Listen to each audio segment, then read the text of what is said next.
बहुत बहुत स्वागत है दोस्तों आप सभी का। आज की ये वीडियो क्लास 11 के बच्चों के लिए बहुत इंपॉर्टेंट है। इसमें हम बात करेंगे फिजिकल एजुकेशन का एक ऐसा सैंपल पेपर जो कि खास तरीके से डिजाइन किया गया है, जिसमें आपके जो मोस्ट इंपॉर्टेंट क्वेश्चन आंसर्स हैं, ठीक है, मैंने एपिसोड वाली वीडियो डाली थी और जो चैप्टर वाइज इंपॉर्टेंट क्वेश्चन थी उसी के अकॉर्डिंग एक ऐसा सैंपल पेपर जिसमें one of the most important questions इसमें लिए गए हैं, तो वो मैं आपको विद सॉल्यूशन यानी सैंपल पेपर विद सॉल्यूशन आपको हिंदी और इंग्लिश दोनों में समझाया जाएगा। ये आपका एनुअल मोड 2021 या फिर कह सकते हैं टर्म 2 2021 22 के लिए होने वाला है।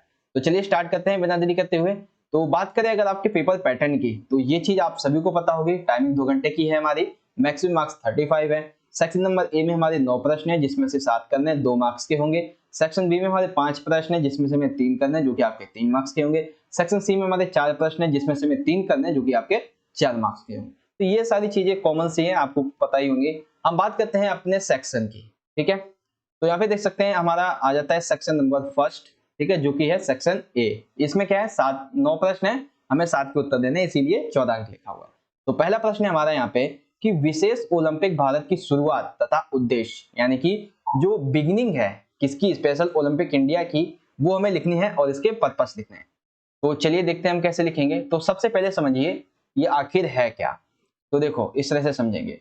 तो सबसे पहले ओलंपिक इंडिया की शुरुआत, जो स्पेशल ओलंपिक भारत है, इसकी शुरुआत हुई थी 1987 में, लेकिन तब उसका नाम था ओलंपिक इंडिया। 2001 में इसका नाम विशेष ओलंपिक भारत रखा गया था।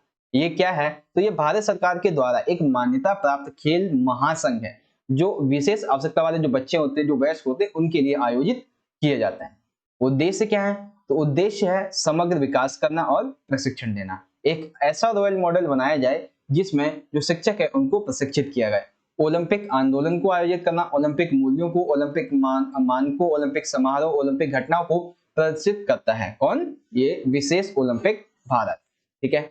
ये आपको समझ में आ गया ओलंपिक है क्या, यानी कि विशेष ओलंपिक क्या है और इसके उद्देश्य क्या है। इंग्लिश में देखें तो सबसे पहले तो आपको बताना है what is special Olympic India and इसके ऑब्जेक्टिव्स क्या क्या है, ठीक है। क्वेश्चन नंबर फर्स्ट आपको कंप्लीटली समझ में आ गया। क्वेश्चन नंबर सेकंड देखते हैं। सेकंड में देखिए बेसिकली यहाँ पे क्या बहुत छोटा सा प्रश्न है, लेकिन मैंने आपको बड़ा करके क्यों समझाया। देखो यहाँ पे आपको आसन की अवधारणा लिखनी है और उसका वर्गीकरण। वर्गीकरण में आपको सिर्फ और सिर्फ नाम लिखने हैं, ठीक है। आपको नाम लिखने, वर्गीकरण में पूरा एक्सप्लेन नहीं करना है। लेकिन जब ये क्वेश्चन 3 मार्क्स में आएगा कि वर्गीकरण लिखिए, तब आप कैसे लिखेंगे, तो इसलिए मैंने इसे थोड़ा अच्छे से एक्सप्लेन कर रखा है। तो सबसे पहले समझिए आसन क्या है। तो आसन जो है वो योग की विभिन्न मुद्राएं हैं। क्या है, मुद्राएं, कई प्रकार के ताड़ासन, नौकासन, सुखासन, हस्ताक्षर, बहुत प्रकार के आसन है। ये क्या है, योग की विभिन्न मुद्राएं हैं। पंतजलि के अनुसार आसन का अर्थ होता है स्थिर सुखम आसन, अर्थात लंबे समय तक सुख पूर्वक बैठने की स्थिति।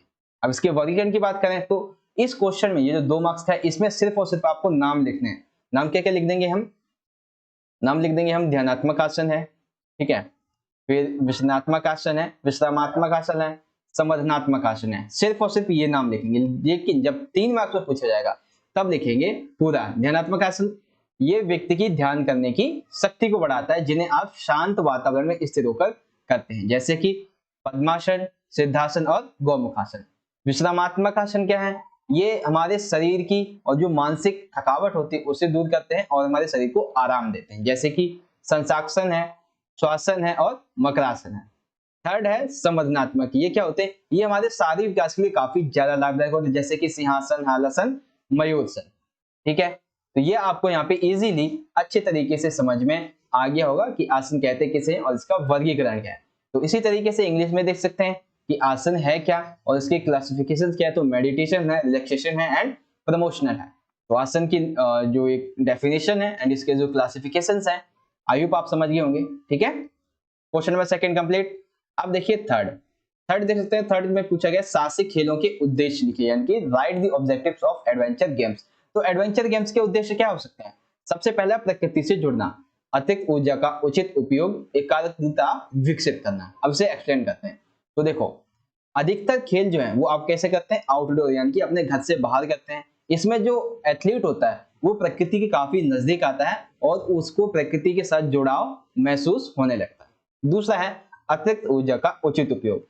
जो खेल होते हैं, ये साहसिक खेल होते हैं, ये जो एथलीट होते हैं उनके अंदर एक कह सकते हैं अतिरिक्त ऊर्जा जो होती है, जो उत्साह होता है, जो सकारात्मकता होती है, उसको भर देते हैं, जिससे जो व्यक्ति होता है उसका अपनी ऊर्जा का सही से उपयोग कर सकता है और साथ ही साथ इसका उपयोग करके वो अपना सर्वांगीण विकास भी कर पाता है। तीसरा है एकाग्रता को विकसित करना। कोई भी खेल आप बिना साहसिक खेल मतलब कोई भी साहसिक खेल बिना एकाग्रता के नहीं कर सकते। इसमें जो भाग लेता है व्यक्ति, उसको एक व्यक्ति में अनुभवों की श्रृंखला को आत्मसात करने की योग्यता होती है। इस प्रकार से व्यक्ति की ध्यान करने की जो योग्यता होती है वो भी बढ़ जाती है और एकाग्रता जो है वो भी बढ़ जाती है। तो आपको समझ में आ गया कि साहसिक खेलों के क्या क्या उद्देश्य हो सकते हैं।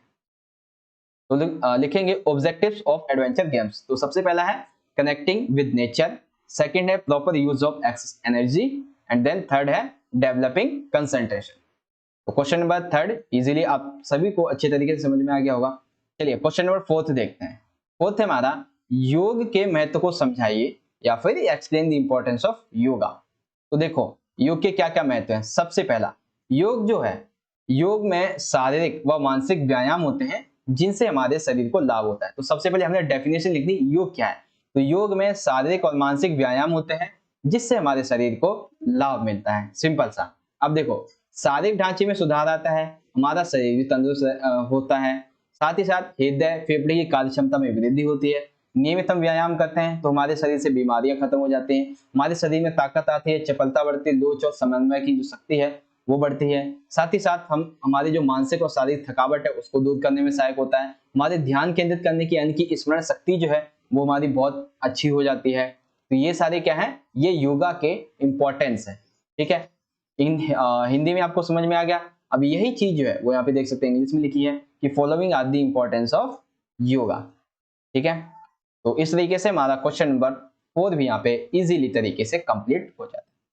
आ जाते हैं क्वेश्चन नंबर 5 पे। अब देखो 5 में हमसे पूछा गया खेल मनोविज्ञान के महत्व को स्पष्ट कीजिए, यानी कि explain the importance of sports psychology. तो देखते हैं सबसे पहला है, देखो 3 ही है इसके, जिसमें से सबसे पहला है प्रदर्शन में सुधार, दूसरा है प्रेरणा और प्रतिक्रिया, तीसरा है अच्छे खिलाड़ियों के चुनाव में सहायक। अब देखो एक्सप्लेन कैसे करें। तो सबसे पहला है ये वाला प्रदर्शन में सुधार। तो खेल मनोविज्ञान जो है वो एथलीटों को और खिलाड़ियों को उनको अपना जो अच्छा प्रदर्शन है वो करने के लिए प्रेरित करता है। ठीक है, उनमें आत्मविश्वास लाने में सहायता करता है।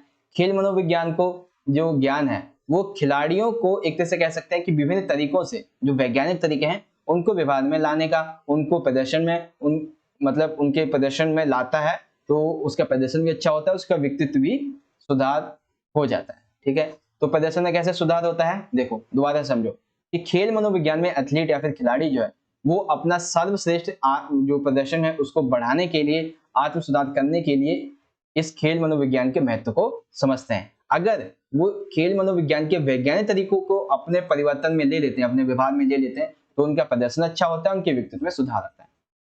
तीसरा है प्रेरणा और प्रतिक्रिया। यदि एथलीट को उचित प्रेरणा मिले, ठीक है, उचित प्रतिक्रिया मिले, तो जो खिलाड़ी है वो एक तरह से कह सकते हैं कि अपना प्रदर्शन अच्छे से सुधार सकता है, जो कि खेल मनोविज्ञान के द्वारा हो सकता है। अच्छे खिलाड़ियों के चुनाव में सहायक। देखो खेल मनोविज्ञान जो है वो उसके जो प्रशिक्षक होते हैं यानी कि जो टीचर्स होते हैं उसके, उनको अपने खिलाड़ियों के चुनाव में बहुत मदद करता है। कैसे? इस ज्ञान के द्वारा हम उन खिलाड़ियों के व्यवहार को समझने में मदद मिलती है। इसके साथ ही वह अच्छे तरीके से उन्हें प्रशिक्षित भी कर सकते हैं। ठीक है, तो खेल मनोविज्ञान की ये महत्व थे। कंप्लीटली समझ गए होंगे। आ जाइए इंग्लिश में। तो the importance of sports psychology. तो सबसे पहले क्या है, इम्प्रूविंग परफॉर्मेंस, सेकंड है motivating and feedback, and then third है helpful in selecting good players. Complete 5 हो गया। अब देखिए 6 बेसिकली ये है आपका 2 मार्क्स का प्रश्न, लेकिन मैं आपको थोड़ा और अच्छे समझाऊंगा ताकि ये 3 या 4 में पूछा जाए तो आप लिख पाए। देखो क्वेश्चन है रॉक क्लाइंबिंग तथा जो कैंपिंग है इसमें अंतर स्पष्ट कीजिए। Explain the differentiates between rock climbing and camping. तो सबसे पहले समझेंगे रॉक क्लाइंबिंग क्या होती है। तो देखो ये जो है वो सबसे खतरनाक खेलों में से एक है। इसमें जो भी व्यक्ति इसे करता है उसे अधिक मानसिक नियंत्रण, फुर्ती, लचीलापन, सहन शक्ति और विभिन्न समन्वय योग्यताओं की आवश्यकता पड़ती है। इसमें जो प्रतिभागी होते हैं वो प्राकृतिक चट्टानों पे और जो कृत्रिम चट्टानें होती है उस पे चढ़ते हैं। इस खेल में कठिनाई का स्तर जो है वो इस पर डिपेंड करता है कि चट्टान सीधी है या फिर चट्टान थोड़ी सी झुकी हुई है। और उसके बाद इसमें चढ़ाई कई प्रकार की होती है, एड क्लाइंबिंग है, फ्री क्लाइंबिंग है, ट्रेड है, पारंपरिक क्लाइंबिंग है, स्पोर्ट्स क्लाइंबिंग है या फिर टॉप ऑफ रॉक क्लाइंब है। तो ये सारी चीजें हैं रॉक क्लाइंबिंग के बारे में। समझ गए आप सभी रॉक क्लाइंबिंग क्या है। अब आ जाते हैं नीचे। यहाँ पे हमसे पूछा गया था कि कैंपिंग क्या है। तो देखो अब हम कैंपिंग समझाते हैं आपको। कैंपिंग जो है वो एक प्रकार की मनोरंजक आउटडोर क्रियाकलाप है जिसमें व्यक्ति अपने नियमित निवास स्थान को छोड़कर प्रकृति का आनंद उठाने के लिए कुछ समय जो रातें हैं वो खुले कैंप में बिताते हैं। ये क्या होता है, ये एक सुनियोजित होती है, व्यवस्थित होती है और इसका एक उद्देश्य भी होता है जिसमें जो व्यक्ति होता है वो अपने सहभागी अपने दोस्तों के साथ में, जिन्हें हम कैंपस कहते हैं, उनके साथ अनेक क्रियाकलाप जैसे हाइकिंग, ट्रैकिंग, पर्वतारोहण, रॉक क्लाइंबिंग, माउंटेन बाइकिंग, डोंगी चलाने, ये सभी गतिविधियां करने के लिए जाते हैं। अब ये कई प्रकार की होती है, स्काउट है, एनसीसी है, ठीक है, एनएसएस है, स्पोर्ट्स कैंप है, साहसिक कैंप है एंड सामाजिक कैंप है। तो ये चीजें आपको समझ में आ गई कि रॉक क्लाइंबिंग क्या है और जो रॉक क्लाइंबिंग क्या है और कैंपिंग क्या है। तो इंग्लिश में देख लीजिए, यहाँ पे लिखा हुआ है रॉक क्लाइंबिंग के पॉइंट्स, देन यहाँ पे नीचे आते हैं तो ये है आपके कैंपिंग के पॉइंट्स। आई होप आपको इजी तरीके से समझ में आ गया होगा। आ जाइए नीचे। अब देखते हैं क्वेश्चन नंबर 7 हमारा क्वेश्चन है, खेलों में जो निषिद्ध पदार्थ हैं उनके दुष्प्रभाव क्या हो सकते हैं। ठीक है, what are the side effects of sports prohibited substances. तो देखो सबसे पहला प्रभाव, हृदय की गति तथा रक्तचाप में वृद्धि, यानी कि हमारा जो हृदय है वो बहुत तेजी से धड़क सकता है। साथ ही साथ जो हमारा ब्लड प्रेशर है वो बढ़ सकता है। लड़कियां जो हैं उनमें मासिक धर्म में अनियमितता आ सकती है। साथ ही साथ सेक्स संबंधी जो समस्या हैं वो भी आ सकती हैं अगर एथलीट लड़की है तो। साथ ही साथ जो शारीरिक समस्या है, मानसिक कमजोरी, ये भी आ जाती है। स्ट्रोक, साइकोसिस जैसी जटिलताएं जो है, यानी ऐसी जो बीमारी है वो भी आ जाती हैं। कोई बंदा जो वो साइको हो जाता है एक तरह से, ठीक है, तो उसकी मृत्यु भी हो सकती है। उसके बाद है पुरुषों में समय से पहले गंजापन आ जाता है। लोग जो वो तनाव में पहुंच जाते हैं, मानसिक अवसाद हो जाता है, अधिक गुस्सा आता है। तो इसके संबंध में बच्चों एक 5 मार्क्स का बहुत बड़ा प्रश्न आपका इसी वीडियो में आगे कंप्लीट किया जाएगा। ठीक है, सबसे आखिरी या फिर शायद अभी हम देखेंगे। ठीक है, तो वो क्वेश्चन भी अभी हम कंप्लीट करेंगे। तो ये आपको समझ में आ गया 7। और इंग्लिश में पूछेगा, मतलब आंसर लिखेंगे, following can be the side effects of sports prohibited substances. तो कौन कौन से हैं वो देख सकते हैं। अब आ जाता है क्वेश्चन नंबर 8। क्वेश्चन नंबर 8 में हमारा प्रश्न है, विशेष शिक्षक के, यानी कि जो एक कह सकते हैं स्पेशल एजुकेशन जो टीचर है उसका क्या योगदान होता है ये समझा। तो देखो, विद्यार्थियों के कौशल का आकलन करना जिससे वे अपनी जरूरतों का निर्धारण कर सकें और अपने शिक्षण के नियोजन को विकसित कर सकें, ये कौन करता है, स्पेशल एजुकेशन टीचर करता है। और भी वो कई सारे काम करता है, जैसे देखो विद्यार्थियों की आवश्यकता के अनुसार उनके लिए जो पाठ है उनका निर्माण करता है। साथ ही साथ प्रत्येक विद्यार्थियों के लिए अलग अलग से एक शिक्षा का कार्यक्रम बनाता है। एक विद्यार्थी की क्षमता के अनुसार जो क्रियाएं हैं, जो उसके लिए पाठ है, शिक्षा कार्यक्रम वो बनाता है, योजनाएं बनाता है, उनका आयोजन करता है और उनको बांटता है। साथ ही साथ वो ये भी देखता है कि हमने कार्यक्रम को क्रियान्वित किस तरह से किया है, उनका प्रदर्शन का आकलन भी करता है, उनके उन्नति का रिकॉर्ड करता है। और जो भी वो कार्यक्रम बनाता है उनका पूरे साल वो नवीनीकरण करता है, जिससे विद्यार्थियों की उन्नति, लक्ष्य, इन सभी को निर्धारित करने में मदद मिलती है। ठीक है, तो ये सारी चीजें आप यहाँ पे इजीली लिख देंगे। तो क्वेश्चन नंबर 8 आपको समझ में आ गया कि एक स्पेशल एजुकेशन टीचर का क्या योगदान हो सकता है। तो इंग्लिश में आ जाएगा, assess students skilled so that they can be determine their own needs and develop their own teaching planning। तो कैसे करते हैं ये सारी चीजें यहाँ पे देख सकते हैं। सबसे आखिरी प्रश्न है सेक्शन ए का हमारा। ठीक है, प्रश्न है ब्लड डोपिंग तथा जीन डोपिंग। 2 क्वेश्चन है, एक आपको बताना है, देखो एक में आपको बताना है ब्लड डोपिंग क्या है। ठीक है, तो ब्लड डोपिंग ये लिखा हुआ है। एक में आपको बताना है जीन डोपिंग क्या है, तो जीन डोपिंग यहाँ पे लिखा हुआ है।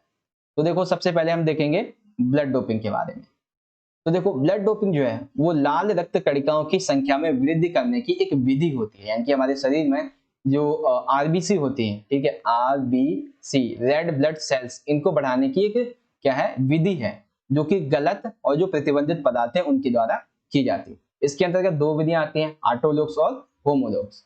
जीन डोपिंग क्या है, जीन डोपिंग खिलाड़ी के शरीर के खेल के प्रदर्शन को बढ़ाने के लिए कोशिकाओं का या फिर जीन्स का एक जोड़ तोड़ है। कैसे है, तो इसमें क्या होता है कि एक जीव थेरेपी की जाती है जिससे जो मांसपेशियां हैं, जो अस्थियां हैं, उनकी संरचना में वृद्धि हो जाती है और उनका जो विकास है वो तेजी से होता है। और ये मांसपेशियां कंडराओं व लिगामेंटस आदि की चोटों को, यानी कि हमें जो चोटें लगती हैं उनकी जल्दी से मरम्मत करता है। ठीक है, तो ब्लड डोपिंग क्या है, जीन डोपिंग क्या है, आई होप आपको ये इजी तरीके से समझ में आ गया होगा। बात करें इंग्लिश में, तो इंग्लिश में देख सकते हैं ब्लड डोपिंग यहाँ पे लिखा हुआ है, देन यहाँ पे जीन डोपिंग। तो यहाँ पे हमारा सेक्शन ए जो था, ठीक है, ए जो था हमारा यहाँ पे कंप्लीट हो जाता है। ठीक है, अराउंड हमारे जो है वो 15 मिनट हो चुके हैं, 15 मिनट में हमने सेक्शन ए का अपना कंप्लीट कर लिया है। ठीक है, सभी क्वेश्चन आंसर अच्छे तरीके से आपको समझा दिए गए हैं एंड आई होप कि आपको बहुत अच्छे तरीके से सारी की सारी चीजें यहाँ पे कंप्लीट हो गई होंगी। ठीक है, तो सेक्शन ए हमारा यहाँ पे कंप्लीट हो जाता है। बढ़ते हैं अगले सेक्शन की तरफ। अब आता है बच्चों हमारा section number B. Section B में हमारे जो है टोटल जो है 5 प्रश्न होंगे। ठीक है, इन 5 प्रश्नों में से हमें किन्हीं 3 प्रश्नों के उत्तर देने हैं, तो यानी कि 2 चॉइस आपको इसमें देखने को मिलेगी। तो सेक्शन बी में देखते हैं सबसे पहला प्रश्न क्या है हमारा। सबसे पहला प्रश्न देख सकते हैं, यहाँ पे लिखा हुआ है रूपांतरित शारीरिक शिक्षा को प्रभावी बनाने के लिए किन नियमों या फिर सिद्धांतों का पालन करना आवश्यक है, विवरण दीजिए। What principles and rules are required to be followed in order to make the modified physical education effective? तो चलिए देखते हैं क्या क्या वो सिद्धांत है। तो बेसिकली देखिए 3 मार्क्स का है, वैसे तो आपके 6 सिद्धांत है, लेकिन 3 मार्क्स का है तो ज्यादा मैं आपको समझाऊंगा नहीं, 3 ही समझा देता हूं अभी के लिए। ठीक है, तो देखो रूपांतरित जो शारीरिक शिक्षा है वो दिव्यांग बच्चों को व्यक्तिगत रूप से सुरक्षित बनाती है, उन्हें संतुष्टिदायक बनाती है, उनकी शारीरिक जो क्रियाएं हैं उनको एक सही अनुभव प्रदान करती है। अब देखो कौन कौन से सिद्धांत है। तो सबसे पहला सिद्धांत है चिकित्सा परीक्षण, दूसरा है उपकरण आवश्यकता के अनुसार होने चाहिए, कार्यक्रम विद्यार्थियों की रुचि के अनुसार हो। अब देखो चिकित्सा परीक्षण कैसे है कि विद्यार्थियों का पूर्ण चिकित्सा परीक्षण वो किया जाना चाहिए, जिससे ये पता चल जाए कि जो विद्यार्थी है वो किस प्रकार की असमर्थता है, यानी कि किस प्रकार के रोग का सामना कर रहा है, वो किस चीज में असमर्थ है। सेकंड है उपकरण आवश्यकता के अनुसार, विद्यार्थी जो है उनकी असमर्थता के अनुसार ही विभिन्न प्रकार के उपकरण लेने चाहिए। जैसे कि मान लीजिए कोई दृष्टि संबंधित क्षति वाला बच्चा है, तो उसके लिए हम गेंदें ऐसे खरीद सकते हैं जिसमें घंटियां बंधी हो, ताकि जब बॉल फर्स्ट पर लौट के तो उससे आवाज उत्पन्न हो और विद्यार्थी आवाज को सुनकर बॉल की दिशा और दूरी को समझ सके। सिंपल है।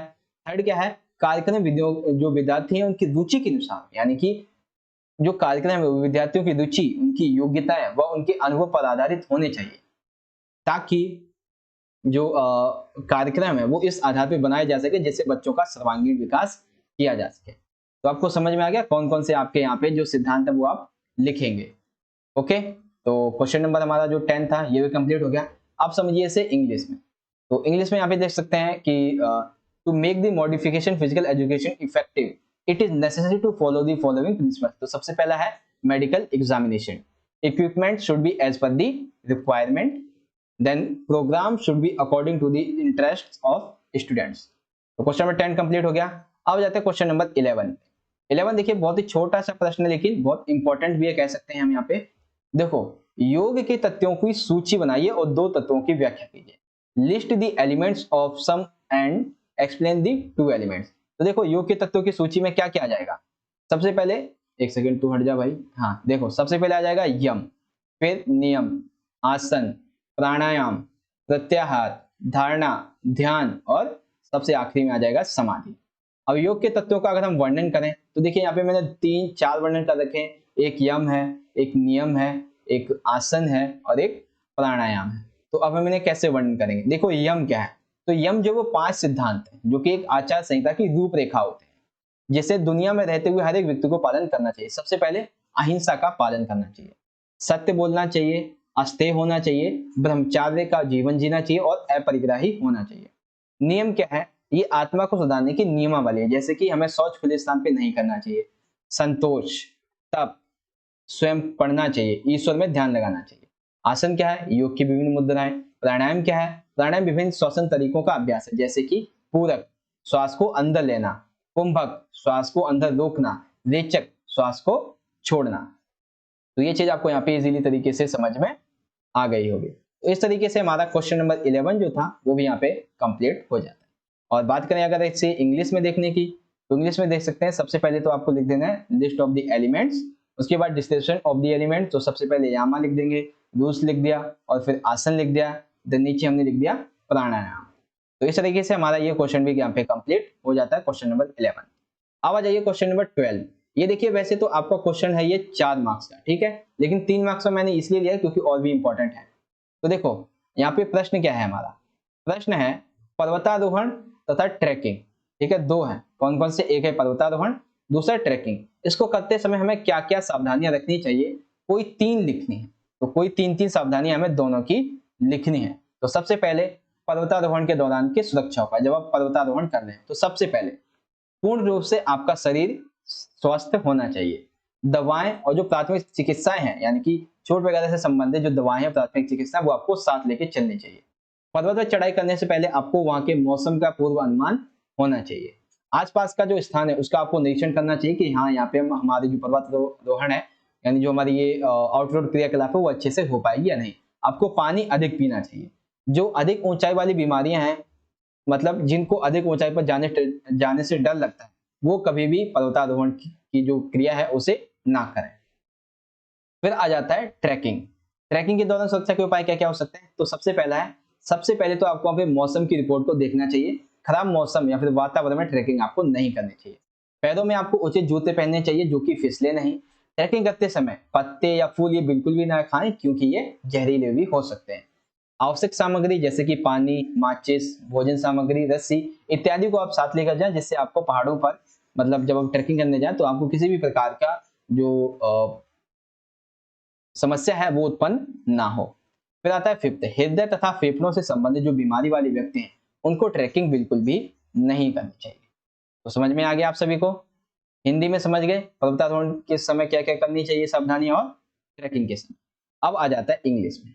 तो इंग्लिश में देख सकते हैं, following are the safety measure during mountaineering. तो ये सारे पॉइंट्स आप यहाँ पे इजीली इनको एक्सप्लेन कर देंगे, ठीक है। उसके बाद आ जाता है सेकंड कि following are the security measure during the trekking. अब कौन कौन से सिक्योरिटी मेजर हैं तो वो आप यहाँ पे इजीली देख सकते हैं, ठीक है। ये सारी चीजें आप यहाँ पे एक्सप्लेन कर देंगे। तो हमारा क्वेश्चन नंबर 12 भी कंप्लीट हो जाता है 3 मार्क्स का। अब देखिए क्वेश्चन नंबर है हमारा 13, ये आपका 3 मार्क्स का बहुत इंपॉर्टेंट प्रश्न है।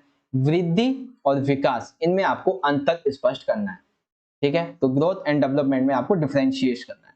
तो देखो सबसे पहले बात करेंगे वृद्धि की, ठीक है, फिर बात करेंगे हम विकास की। तो वृद्धि क्या होती है, देखो सबसे पहला पॉइंट, वृद्धि परिणात्मक तथा मापने की योग्य होती है और ये प्रत्यक्ष होती है। वृद्धि शब्द आकार, भार, ऊंचाई आदि को बढ़ाने, बड़े एवं भारी बनने के योग को बताता है। वृद्धि एक सीमित अवधि यानी कि एक विशेष आयु तक ही होती है। वृद्धि जो है वो व्यक्तित्व के एक पहलू के बारे में परंतु सीमित विस्तार तक हमें बताती है। वृद्धि एक सीमित अवधि अर्थात एक विशेष आयु तक ही होती है। वृद्धि जो है वो व्यक्तित्व के एक पहलू के बारे में, लेकिन हमें एक ही पहलू के बारे में सीमित जानकारी देती है। तो ये है वृद्धि। क्या है वृद्धि, परिणात्मक, मापने योग्य, प्रत्यक्ष। इसका जो शब्द है आकार, भार, ऊंचाई, इनके बढ़ने पर या फिर भारी बनने के लिए उपयोग किया जा सकता है। इसकी अवधि सीमित है, एक ही आयु तक होती है, ठीक है, ये चीज समझ गए। उसके बाद आ जाता है विकास। अब विकास में क्या क्या है, तो विकास देखो क्या है, गुणात्मक होता है, साथ ही साथ परिणात्मक होता है। विकास में शारीरिक बदलाव शामिल होते हैं, इसके साथ ही साथ सामाजिक और भावनात्मक बदलाव भी शामिल होते हैं। विकास केवल जो है वो परिपक्व व्यवहार के द्वारा ही देखा जा सकता है एवं ये अप्रत्यक्ष होता है। विकास की कोई सीमा नहीं है, ये सिर्फ और सिर्फ मृत्यु, मतलब ये जो मृत्यु तक होता रहता है। विकास व्यक्ति के संबंध में सभी पक्षों के बारे में हमें बताता है और इसका एक विस्तार हमें प्रदान करता है, ठीक है। तो वृद्धि और विकास में क्या डिफरेंस है, आई होप आपको इजीली तरीके से समझ में आ गया होगा। उसके बाद आप यहाँ पे देख सकते हैं ग्रोथ, ठीक है। अब ग्रोथ के बारे में ये सारे पॉइंट्स यहाँ पे लिखे हुए हैं। उसके बाद देन जो डेवलपमेंट है उसके बारे में। तो यहाँ पे हमारा क्वेश्चन नंबर जो 13 है वो भी यहाँ पे कंप्लीट हो जाता है। आई होप आपको अच्छे तरीके से समझ में आ गया होगा। फिर आ जाता है हमारा सेक्शन बी का सबसे आखिरी प्रश्न, खेल प्रशिक्षण के सिद्धांत। तो देखो सिद्धांत है तो हमें 3 एक्सप्लेन करते हैं, लेकिन मैं आपको यहाँ पे 4 समझाऊंगा। तो देखो खेल प्रशिक्षण के जो खेल प्रशिक्षण है इसके सिद्धांतों का उल्लेख कीजिए। State the principles of sports training. तो यहाँ पे हम 4 सिद्धांत एक ही बार स्क्रीन पे लेके आते हैं। एक सेकेंड, हाँ अब देखो सबसे पहला है अतिभार का सिद्धांत, फिर है प्रगति क्रम का सिद्धांत, फिर है विविधता का सिद्धांत, उसके बाद है निरंतरता का नियम। तो इसे कैसे एक्सप्लेन करेंगे, देखो अतिभार का सिद्धांत सबसे पहला, खिलाड़ियों के प्रदर्शन में बढ़ोतरी करने के लिए जो प्रशिक्षण है उसके भार को बढ़ा देना चाहिए। यानी कि जो टीचर है वो क्या करे, जो एथलीट है उसके भार को और बढ़ाए। उदाहरण के लिए सहन क्षमता को बढ़ाने के लिए मांसपेशियों को उसके यानी कि जो व्यक्ति है उसको और हमें अभ्यास करवाना चाहिए जितना कि वो कर चुका है। प्रगति क्रम एक सिद्धांत है जिसके अनुसार अतिभार होता है 1090, इतना होना चाहिए।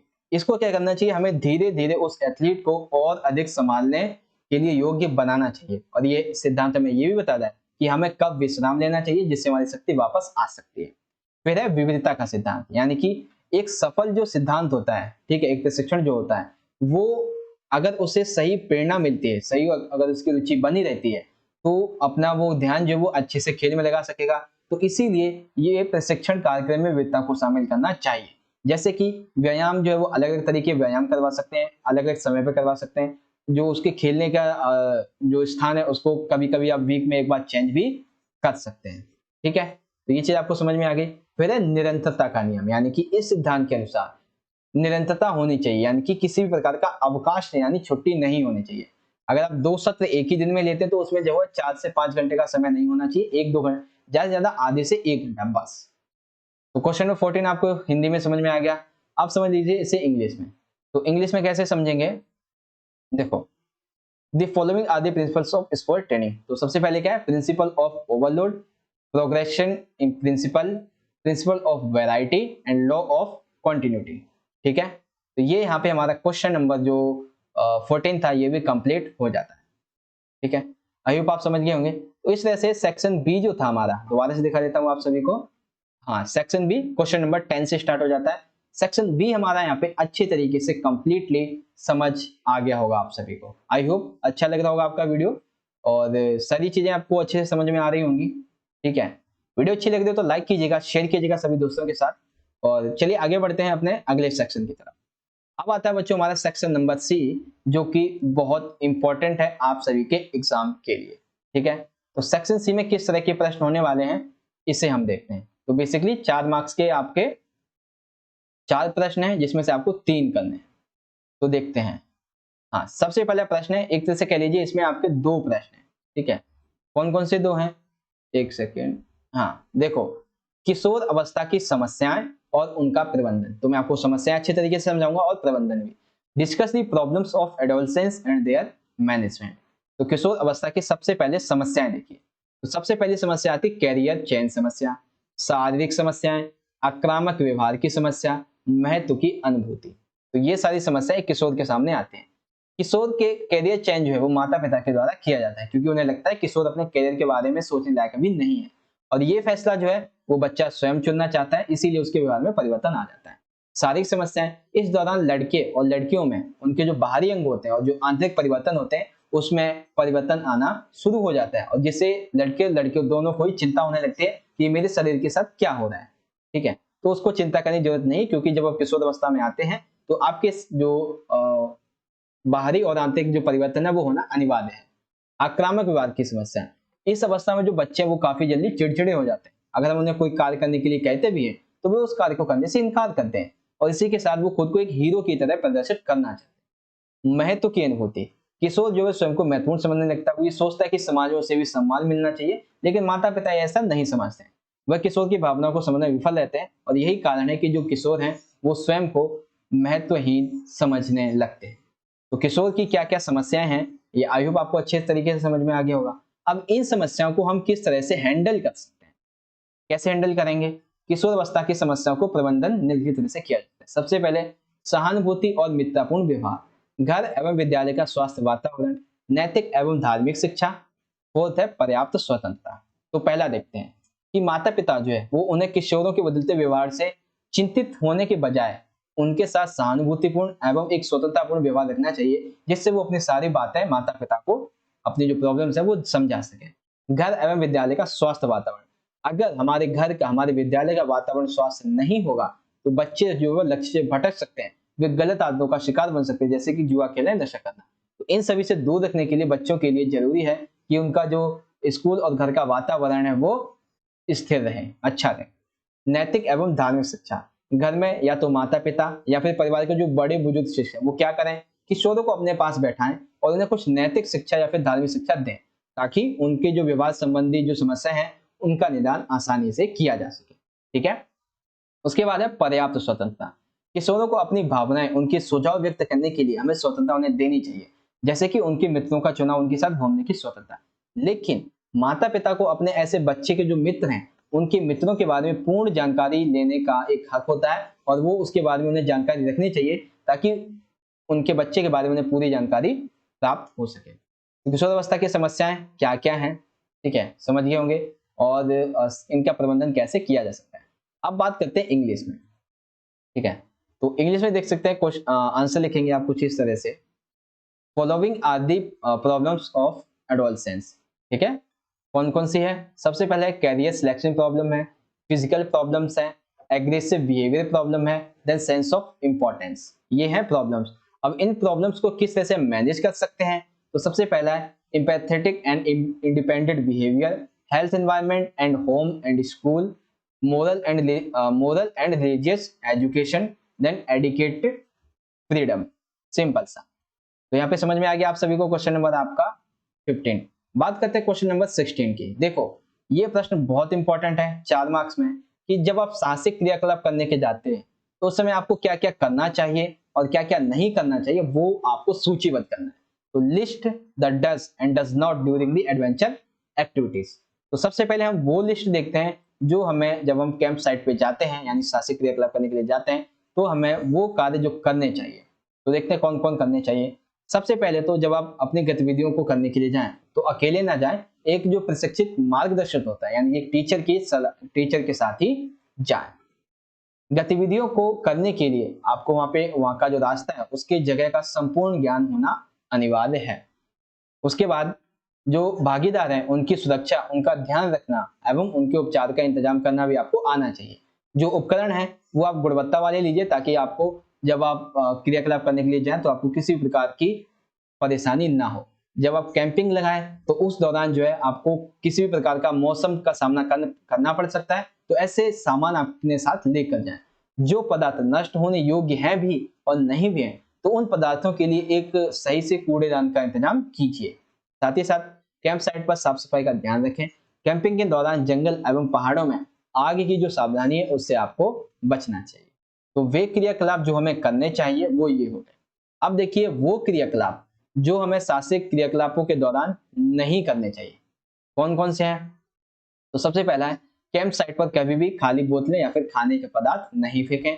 नदियां हो गई, तालाब हो गए, इसमें आपको कपड़े और बर्तन बिल्कुल भी नहीं धोने हैं।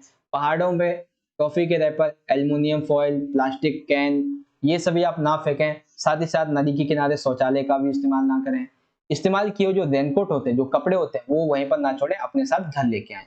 कैंपिंग क्षेत्र के आसपास पेड़ों को आप बिल्कुल भी ना काटें। पीने का पानी जैसे नदी हो गए, नहरें हो गए, इनको बिल्कुल भी तरीके से प्रदूषित ना करें। ध्वनि प्रदूषण, जिससे कि जीव जंतु जो परेशान हो सकते हैं और वो आप पर हमला भी कर सकते हैं, तो आप ध्वनि प्रदूषण से बचें, ठीक है। तो साहसिक क्रियाकलापों के दौरान आपको क्या क्या कार्य करने चाहिए और क्या क्या नहीं करना चाहिए, आई होप आपको ये चीज अच्छे तरीके से आप क्लियर हो गई होगी। तो बात करें इंग्लिश में, तो following are the task to be done during the adventure activities. अब वो कौन कौन से टास्क हैं वो यहाँ पे देख सकते हैं। उसके बाद आ जाता है इंग्लिश में, following are the things not to do during adventure activities. तो कौन कौन से जो हमें नहीं करने चाहिए ड्यूरिंग एडवेंचर एक्टिविटीज, ये वाले हैं। तो इस तरीके से हमारा जो क्वेश्चन नंबर यहाँ पे देख सकते हैं, क्वेश्चन नंबर 16 कंप्लीट हो जाता है। अब आप बात करते हैं क्वेश्चन नंबर 17।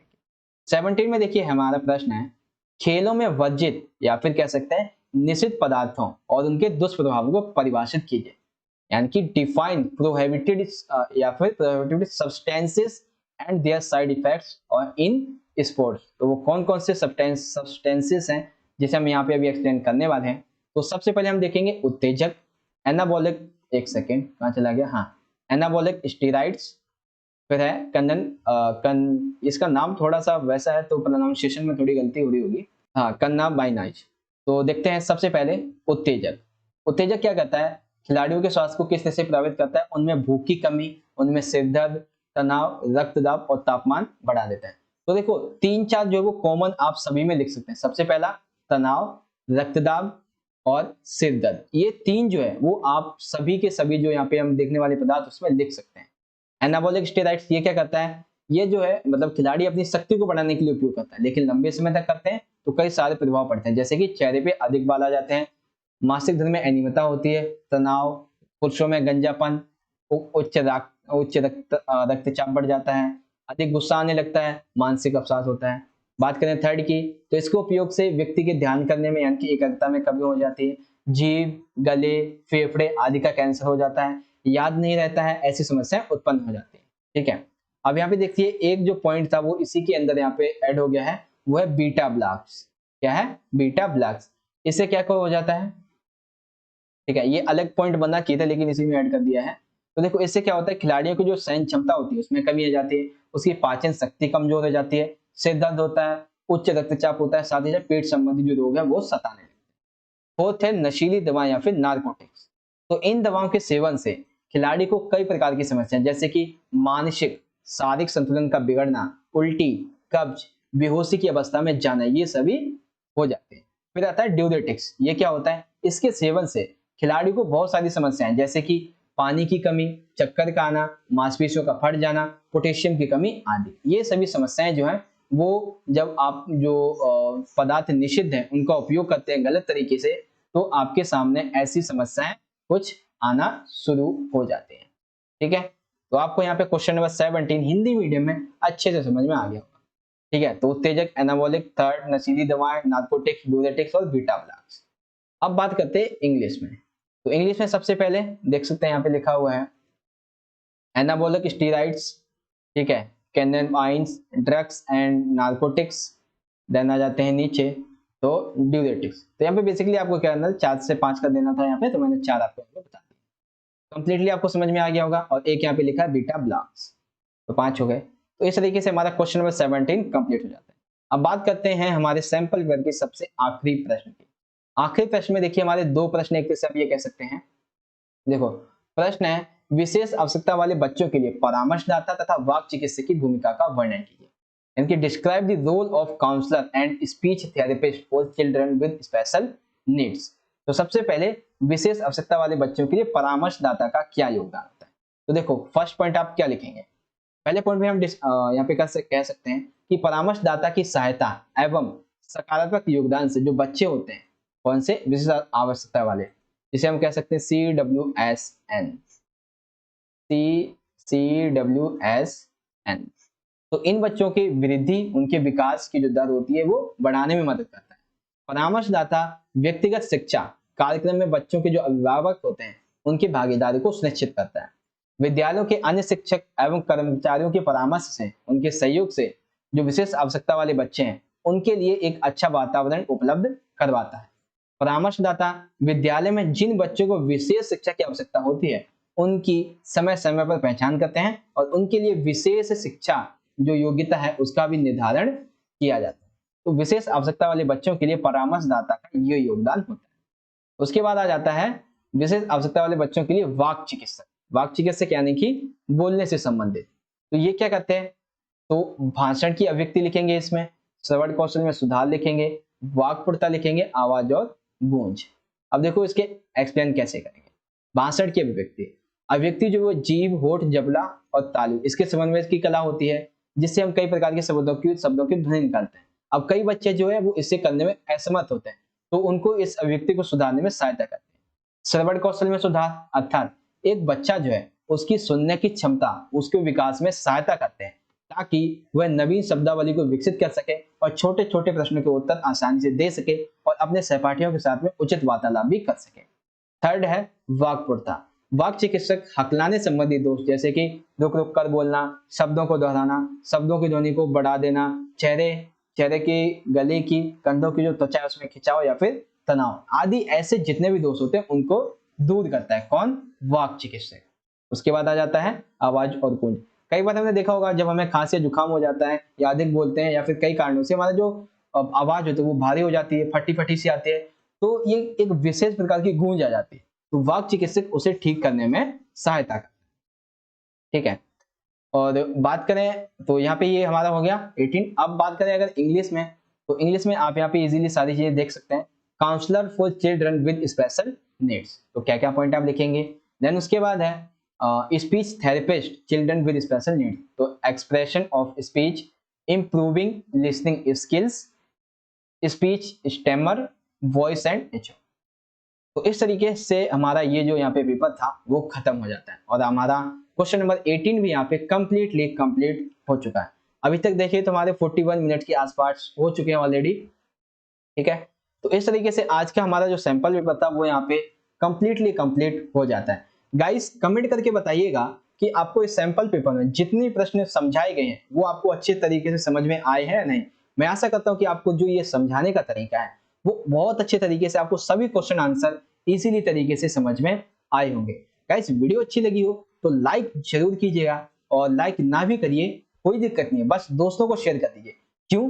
क्योंकि जब उन तक ये वीडियो पहुंचेगी तो उन्हें भी इस वीडियो का फायदा मिल सकेगा और उनकी भी तैयारी बहुत अच्छे तरीके से हो पाएगी जिस तरीके से आपकी हो चुकी है। तो वीडियो को शेयर कीजिएगा और कमेंट करके बताइएगा आपको वीडियो कैसी लगी। तो यहीं पे हम वीडियो को अपनी एंड करते हैं।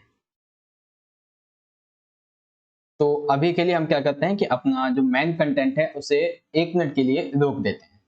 तो अब आपको क्या करना है, आपको आना है चैनल पे और जहाँ पे देखिए मेरा एरो जा रहा है आपको यहाँ पे आने के बाद चैनल को इस तरह से सब्सक्राइब कर देना है और बेल नोटिफिकेशन को ऑन कर देना है। ये जो ऑल वाला है इस पे सेट कर दिए ताकि आने वाली जो वीडियोस होगी उनकी नोटिफिकेशन आप तक पहुंच जाएगी। अब जब आप यहाँ पे आएंगे तो ये प्लेलिस्ट वाला सेक्शन मिलेगा, आपको इस पे क्लिक करना है। जैसे आप इस पे क्लिक करेंगे तो आपके सामने कुछ इस तरह की बहुत सारी प्लेलिस्ट जो है वो आपके सामने खुल जाएंगी, ठीक है। तो हम बात कर रहे हैं अपने फिजिकल एजुकेशन की, तो ये वाली जो प्लेलिस्ट है class 11 physical education important question answer, आप इस पे क्लिक कर दीजिएगा। इस पे क्लिक करने के बाद आपके सामने कुछ इस तरह की जो वीडियोस हैं वो सामने ओपन हो जाएंगे। अब जो ये सारी की सारी जो वीडियो हैं इनमें देखिए इंपॉर्टेंट क्वेश्चन आंसर जो है वो हिंदी और इंग्लिश दोनों में ही कंप्लीट करवाए गए हैं। एपिसोड्स भी इसमें आप देख सकते हैं, बहुत सारे एपिसोड भी हैं आपके 2 मार्क्स के, ठीक है। ये देख सकते 2 मार्क्स का है, 3 मार्क्स का है, 4 और जो 4 मार्क्स के इंपॉर्टेंट क्वेश्चन आंसर है 5 मार्क्स के, वो भी यहाँ पे आपके कवर अप करवाए गए हैं। तो आप क्या कीजिएगा, इन सभी वीडियोस को इस तरह से बड़ी आसानी से देख सकते हैं। और उसके बाद यहाँ पे एक प्लेलिस्ट आपको और देखने को मिलेगी, वो है आपके यहाँ पे देख सकते हैं class 11 sample paper with solution. तो अगर आपको अपने सभी सैंपल पेपर्स देखने हैं टर्म 2 के लिए तो यहाँ पे देख सकते हैं इंग्लिश के 4-5 सैंपल ऑलरेडी अपलोडेड हैं, ठीक है। पॉलिटिकल के 3-4 अपलोडेड हैं, हिस्ट्री के भी अपलोड हैं, हिंदी के भी हैं और हिंदी के 5-6 अपलोड हैं। और ज्योग्राफी की बात करें तो ज्योग्राफी में अभी 2 अपलोड है, एक यहाँ पे नीचे होगा, ये रहा। फिजिकल एजुकेशन के आपके 4 सैंपल ऑलरेडी अपलोड कर दिए गए हैं, एक नीचे था और नहीं 5 अपलोड हो चुके हैं गाइस, आपके 5 सैंपल पेपर फिजिकल एजुकेशन के अपलोड किए जा चुके हैं। अगर अभी तक आपने वो वीडियोस नहीं देखी है तो उन वीडियोस को जल्दी से जल्दी देख लीजिए, इससे आपकी जो तैयारी है बहुत अच्छे से हो जाएगी। तो सैंपल पेपर प्लस में ये जो वीडियो की एक प्लेलिस्ट है इसको कंप्लीटली अगर आप देख लेते हैं तो आपकी तैयारी बड़ी अच्छे तरीके से हो जाएगी। बात करते हैं आगे, तो यहाँ पे जैसे क्लास 11 के चैप्टर वाइज एक्सप्लेनेशन आपको देखनी है, जैसे कि आपका सब्जेक्ट पॉलिटिकल है, हिस्ट्री है, हिंदी है, ज्योग्राफी है, इंग्लिश है, ये देख सकते हैं। इंपॉर्टेंट क्वेश्चन देख सकते हैं आप, इंग्लिश, पॉलिटिकल, हिस्ट्री, हिंदी, इन सभी की हिंदी और इंग्लिश दोनों ही मीडियम में बहुत अच्छे तरीके से, ठीक है। तो इस तरह से हम बच्चों आज की वीडियो को यहीं पे खत्म करते हैं। वीडियो अच्छी लगी तो लाइक कीजिएगा और इस तरह से चैनल को सब्सक्राइब भी कर लीजिएगा ताकि आने वाली जो हमारी वीडियोस की नोटिफिकेशन है वो आप तक पहुंच सके। मिलेंगे बच्चों आपसे अपनी नई और एक्साइटिंग वीडियो के साथ में, तब तक के लिए आप पढ़ते रहें और अपना ख्याल भी रखिएगा। धन्यवाद। जय हिंद, वंदे मातरम।